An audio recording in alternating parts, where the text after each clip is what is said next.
মোহনপুর নামে একটি গ্রাম ছিল। চারপাশে ছিল সবুজের সমারোহ, আকাশে পাখি উড়ছে। সেই গাছের নিচে থাকত মতি নামের একটি কুকুর। তার ছিল 4টি বাচ্চা।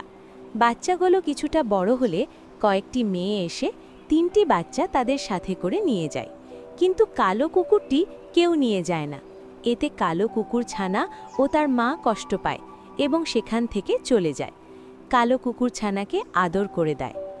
একদিন এক সাহেব তার কুকুরকে নিয়ে বাগানে হাঁটতেছিল। তখন কিছু রাস্তার কুকুর এসে সাহেবকে হামলা করে।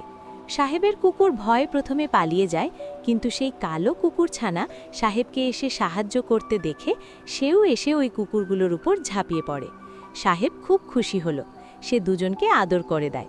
সাহেব নিজের কুকুর আর কালো কুকুর ছানাকে সাথে করে নিয়ে যায় প্রাসাদের দিকে। সাহেব প্রাসাদের বাইরে বাগানে এনে কুকুর দুটিকে খাবার দিল। কুকুর দুটি মনের সুখে খেতে থাকে। এই গল্পের শিক্ষা, গায়ের রং নয়, বরং কর্মই আসল পরিচয়। আমার চ্যানেলে নতুন হলে অবশ্যই লাইক, কমেন্ট আর সাবস্ক্রাইব করে বেল বাটনে ক্লিক করে দিও।